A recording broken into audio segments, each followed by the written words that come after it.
आज हम लोग जो है पीछे समुच्चय हम लोग पढ़ चुके हैं और आज हम लोग जो है संबंध और फलन के विषय में पढ़ेंगे। संबंध और फलन के विषय में कुछ चीज़ों को जानना आवश्यक है। संबंध ये जो है ये एक रोचक विषय है जिसमें कोई न कोई व्यक्ति जो है किसी न किसी संबंधित होता है। और जैसे मान लो कि जो तुम्हारी जो है समकक्ष हो, तुम्हारी एज का हो, तुम उसको भाई कहते हो, जो तुम्हारी पापा का एज है उसे चाचा कहते हो, तो ये तुम्हारा जो है एक संबंध हो गया। और जो संबंध नियम, जिस संबंध में नियम हो, नियम के द्वारा जो संबंध हो, जिससे घर का जो है तुम जैसे दो भाई हो घरेलू, तो नियम के द्वारा है, तो वह जो है वही जिस संबंध में नियम हो वही जो है फंक्शन या फलन कहलाता है। तो पहले हम इसके विषय में कुछ जो है कुछ संबंध पहले हमारा जो है पॉइंट है और इसके विषय में कुछ बिंदुओं को जानना आवश्यक है। इसमें एक होता है क्रमित युग्म। क्रमित युग्म क्या है कि दो वस्तुओं को एक निश्चित क्रम में रखा जाए,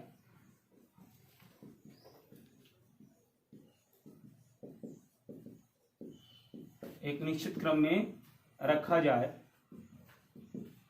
तो प्राप्त होने वाला जोड़ा, एक निश्चित क्रम में रखा जाए तो प्राप्त होने वाला जोड़ा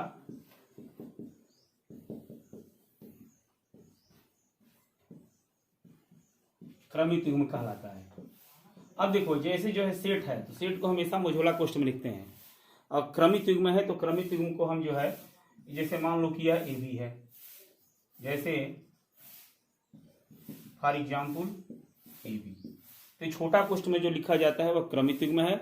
इस क्रमित युग्म का यह प्रथम घटक कहलाता है ए, और बी जो है इसका द्वितीय घटक कहलाता है। अब जैसे एक नोट है, जब दो क्रमित युग्म समान हो तो उनके प्रथम एवं द्वितीय घटक समान होते हैं।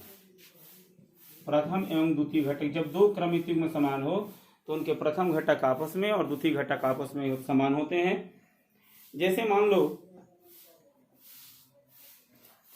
फॉर एग्जाम्पल x/3+1 y-2/3 5/3 और 1/3, देख रहे हो। तो ये दो क्रमित युग्म समान है, ये जो है ये दो क्रमित युग्म समान है। तो जब दो क्रमित युग्म ये समान है तो इनके जो है प्रथम घटक आपस में बराबर होगा और द्वितीय घटक आपस में बराबर होगा। तो x/3+1 = 5/3। यहाँ से हमें निकालना है, क्या करा है कि यह दो क्रमित युग्म समान है तो x और y का हमें मान निकालना है। तो जब दो क्रमित युग्म समान होगा तो इसका फर्स्ट इसके फर्स्ट के सेम होगा, इसका सेकंड इसके सेकंड के सेम होगा। तो x/3+1 = 5/3, तो x/3 = 5/3 - 1, x/3 = 2/3, 3 and 3 will be cancel, यहाँ से x की वैल्यू 2 हो गई। पुनः जो है अब एक बार जो है इसका सेकंड के सेम होगा, तो y - 2/3 = 1/3, तो y = 1/3 + 2/3, then y = 2 और +1 3/3 and y = 1। तो यह हमारा जो आंसर हुआ ये हुआ x की वैल्यू 2 और y की वैल्यू 1। इसे एक और एग्जांपल ले लो। मान लो कि यह जो है ये सेकंड, ये 5/3 है और ये xy है। यहाँ देख रहे हो दो क्रमित युग्म सेम है, बराबर है, इक्वल है। तो इक्वल है तो जो इनके फर्स्ट एलिमेंट है इसके फर्स्ट एलिमेंट का सेम होगा, तो यहाँ से x की वैल्यू 5 हो जाएगी और y की वैल्यू 3 हो जाएगी। अब हम पढ़ेंगे दो समुच्चयों के कार्तीय गुणनफल। दो समुच्चयों का कार्तीय गुणनफल के विषय में हम पढ़ेंगे।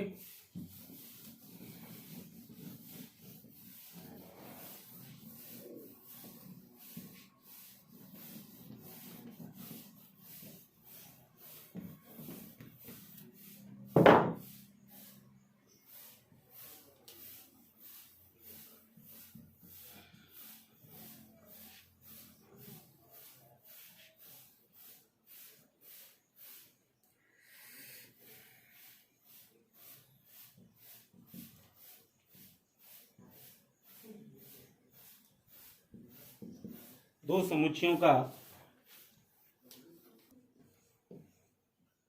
कार्तीय गुणनफल, कार्तीय गुणनफल,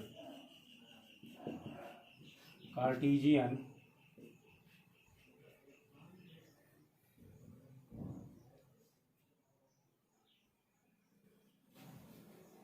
प्रोडक्ट ऑफ टू सेट्स, दो समुच्चयों का कार्तीय गुणनफल हमें लिखना है। देखो यदि ए और बी दो समुच्चय हों, ए और बी दो समुच्चय हों तो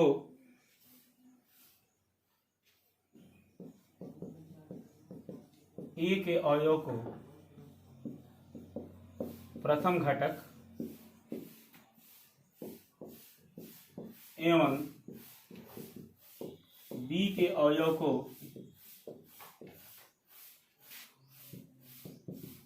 द्वितीय घटक लेकर बने, ए के अवयव को बने क्रमित युग्मों की संख्या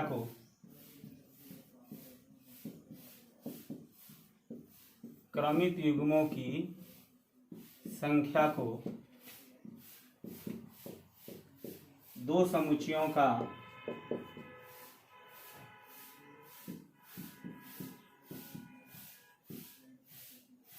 कार्तीय गुणनफल कहते हैं। यदि ए और बी दो समुच्चय हो तो ए के अवयव को प्रथम घटक और बी के अवयव को द्वितीय घटक लेकर के बने क्रमित युग्मों की संख्या को दो समुच्चयों का कार्तीय गुणनफल कहते हैं और इसे जो है ए क्रॉस बी से व्यक्त करते हैं। ठीक है, जैसे फॉर एग्जाम्पल देखो ए बराबर मान लो कि हो 1 2 और बी बराबर हो 2 3, दो समुच्चय हैं। हमेशा समुच्चय को मुझे क्वेश्चन में लिखा जाता है। अब इनका ए क्रॉस बी निकालना है तो ए क्रॉस बी में पहले सेट ए लिखा जाएगा, उसके बाद सेट बी लिखा जाएगा। ठीक है, तो ए क्रॉस बी बराबर देखो ये सेट 1 का जो है ये पहले से 1 निकलेगा और 1 निकल करके दूसरे सेट में दोनों के पास जाएगा।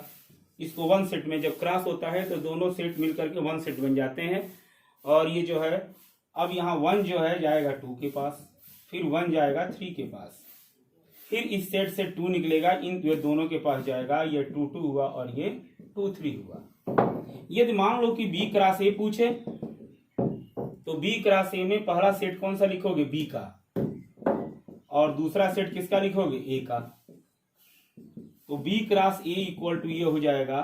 अब यही अब देखो दोनों सेट मिलकर के 1 सेट हो जाते हैं क्रॉस में, तो यहां से 2 जो है जाएगा 1 के पास और फिर 2 जो है 2 के पास जाएगा, फिर 3 1 के पास जाएगा और फिर 3 2 के पास जाएगा। तो इस तरह आपको जो है सेट दिया रहेगा, 2 सेट्स दिए रहेंगे, उसका क्रॉस निकालना है। यदि ए क्रॉस बी पूछता है तो पहले सेट ए लिखा जाएगा, उसके बाद सेट बी। यदि बी क्रॉस ए पूछ रहा है तो सबसे पहले सेट बी लिखा जाएगा, उसके बाद सेट ए। अब कभी कभी क्या हो जाता है कि मान लो कि ए क्रॉस बी तुमको दे दिया जाता है और ए क्रॉस बी देने के बाद पूछ देता है कि एक सेट ए और सेट बी ज्ञात करो। जैसे इस पर एक और एग्जाम्पल लेते हैं। जैसे मान लो कि आपको दे दिया गया है ए से बी में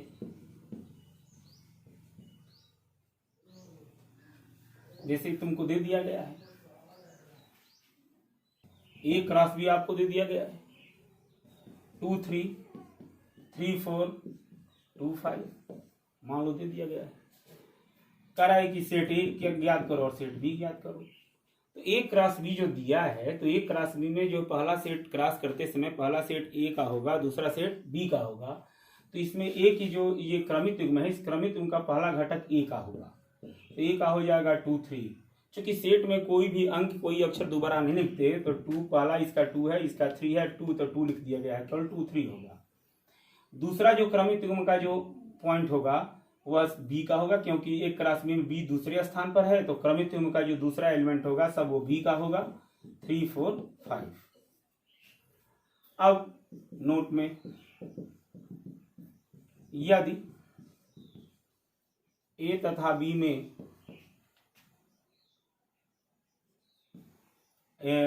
दो परिमित समुच्चय ए और बी के लिए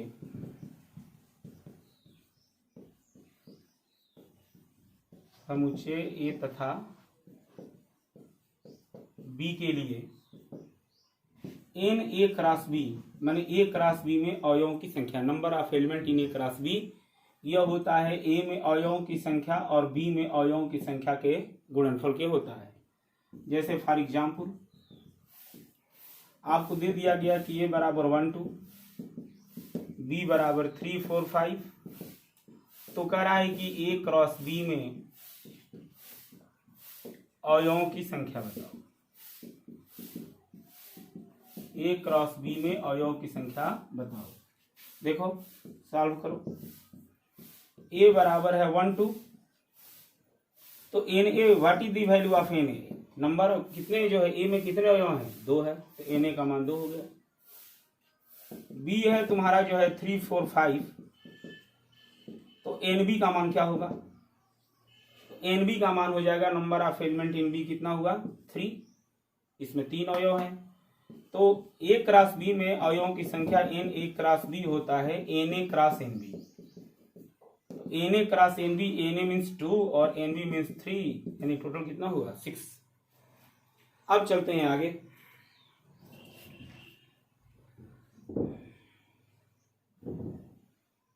इस पर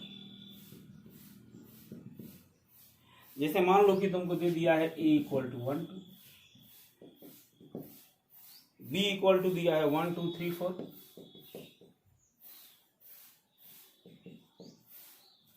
और सी इक्वल टू दिया है 5 6।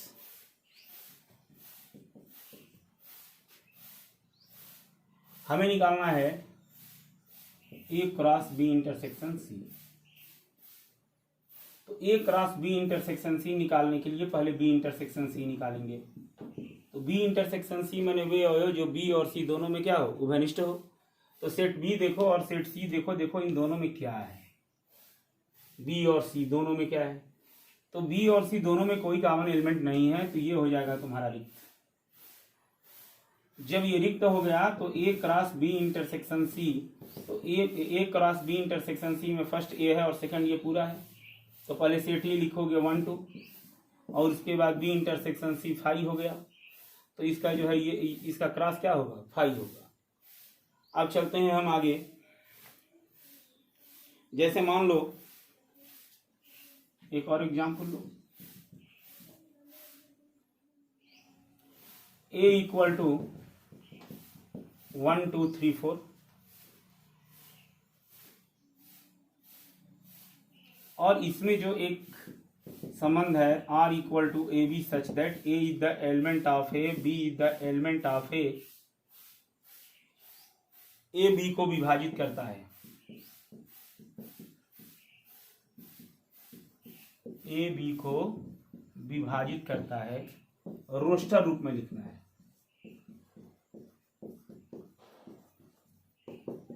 ठीक है, तो देखो जब सेट एक दिया है 1 2 3 4, जो क्रमित युग्म बना है ए बी, तो पहले ये देखते हैं कि जो क्रमित युग्म माने क्रॉस, बिना क्रॉस का क्रमित युग्म बनेगा नहीं।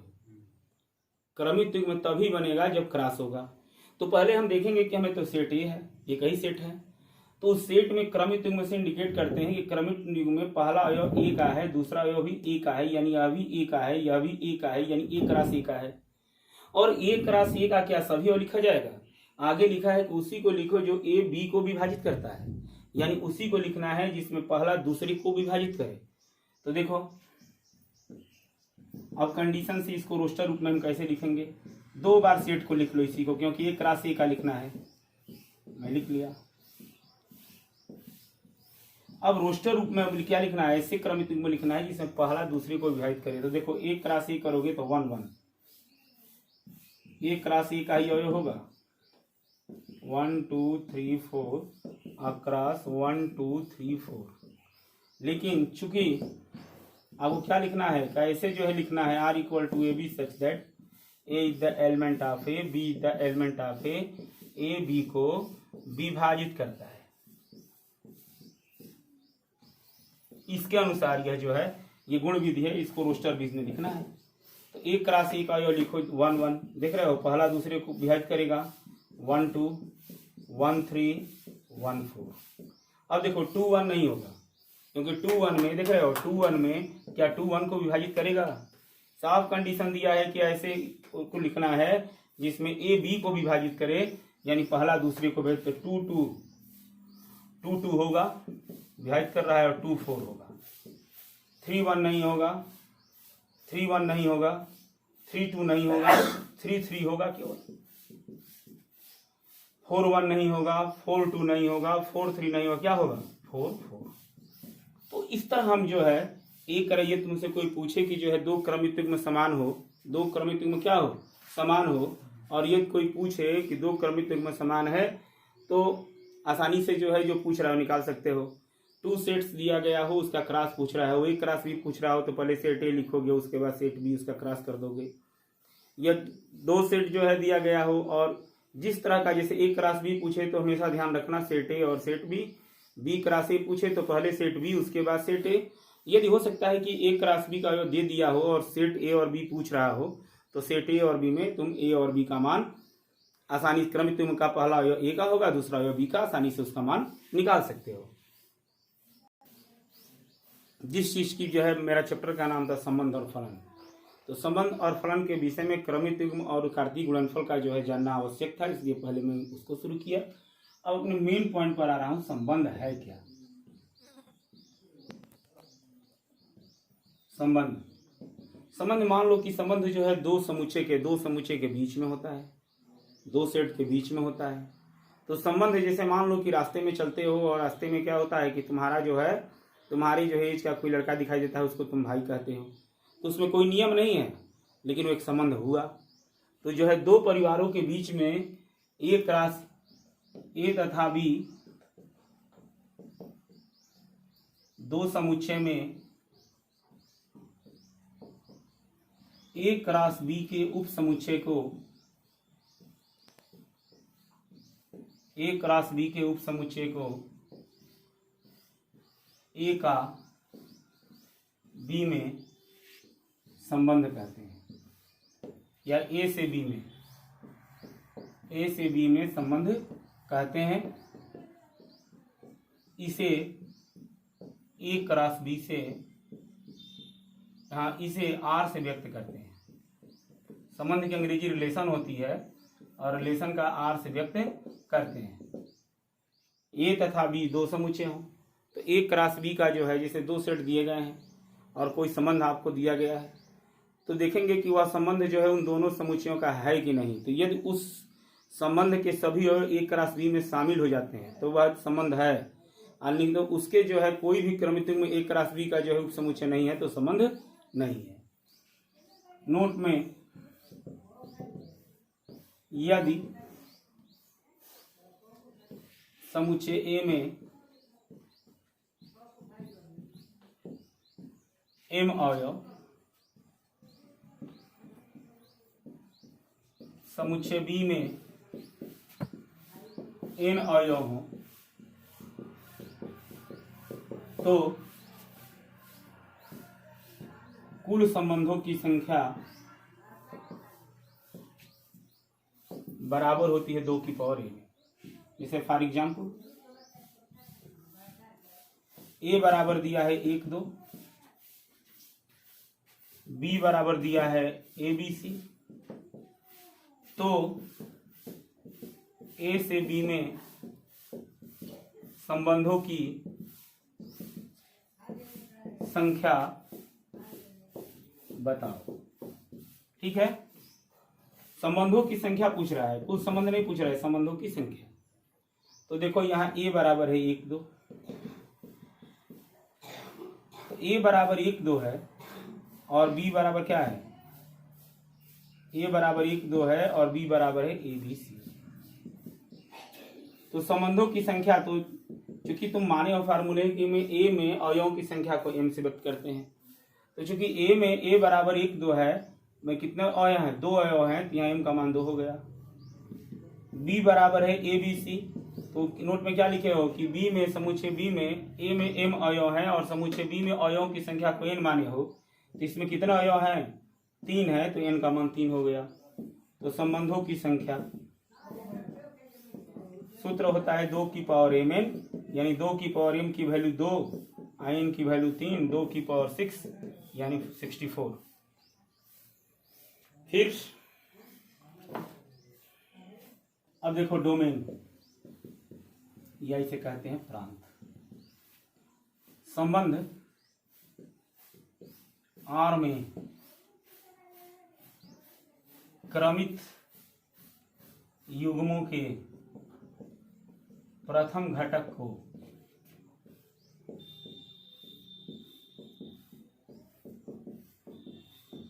डोमेन कहते हैं।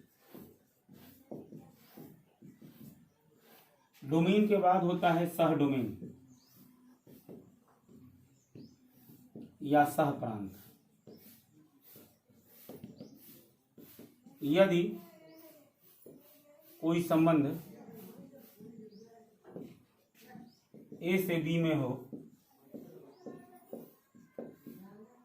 तो बी के समस्त अवयव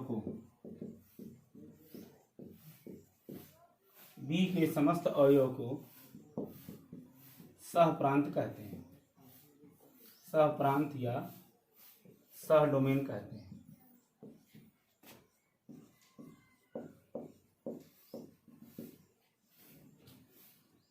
परिसर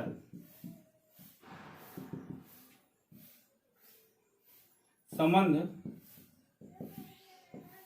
R में क्रमित युग्म के दूसरे अवयव को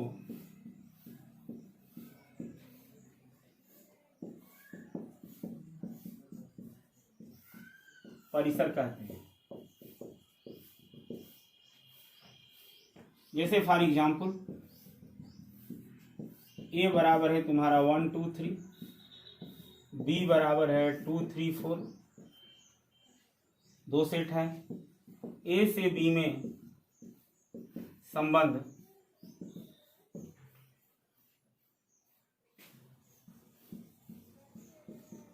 दिया गया है।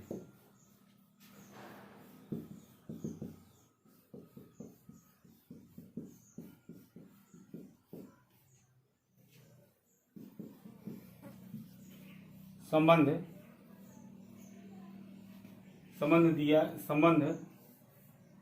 R बराबर दिया गया है। डोमेन सह डोमेन परिसर ज्ञात करो। ठीक है, अब देखो जैसे अब इसको सॉल्व करते हैं। आपको सेट दिया है 1 2 3, ये दिया है 2 3 4 और संबंध आपको दिया गया है 1 2 2 3 3 4 और 2 4। ठीक है, तो इस जो संबंध है ए और बी दो समुच्चय ए से बी में संबंध है। ए से बी में जो संबंध है तो कह रहा है कि इसका जो है डोमेन, तो मैं अभी बताया डोमेन की देखो परिभाषा क्या है। संबंध R में क्रमित युग्म के प्रथम घटक को डोमेन करते हैं। तो क्रमित युग्म का जो भी प्रथम घटक होगा 1 2 3, 2 नहीं लिखा जाएगा क्योंकि सेट में कोई दोबारा नहीं लिखा था। परिसर क्रमित युग्म का जो सेकंड अवयव होता है परिसर कहलाता है। तो 2 3 देख रहे हो, सेकंड अवयव 2 3 4, पुनः 4 नहीं लिखा जाएगा क्योंकि रिपीट नहीं होता। और उसके बाद है सह डोमेन। सह डोमेन जो है ये संबंध किसका है, ए से बी में है। तो सह डोमेन यदि कोई संबंध ए से बी में हो तो बी के समस्त अवयव जो है सह डोमेन कहलाता है। तो ए और बी आपको 2 सेट दिए गए हैं और ये संबंध दिया गया है ए से बी में है, तो बी का समस्त अवयव, तो बी का समस्त अवयव क्या है, सेट बी का समस्त अवयव है 2 3 4। यही हमारा आंसर हुआ। शेष हम इस संबंध में ही एक दिन और जो है संबंध पर ही हम चर्चा करेंगे, नेक्स्ट वीडियो में उसको डालेंगे। इस पर बहुत से क्वेश्चन है और उस क्वेश्चन को जैसे डोमेन और रेंज और कोड डोमेन हमें निकालना है, और उसके बाद ये संबंध जब समाप्त होगा तो इसके बाद हम उसी संबंध को आगे फलन की तरफ बढ़ाएंगे। और आज जो है बस इतना ही जो है मैं रहने देता हूँ। जो भी जो है आप लोग जो है हमारे चैनल को सब्सक्राइब करिए, और यदि कोई कमी हो तो उसको जो है कमेंट बॉक्स में कमेंट करिए, जिससे जो है मैं उसमें संशोधन कर सकूं, और आप लोग इसी तरह मेरा मनोबल बढ़ाते रहिए।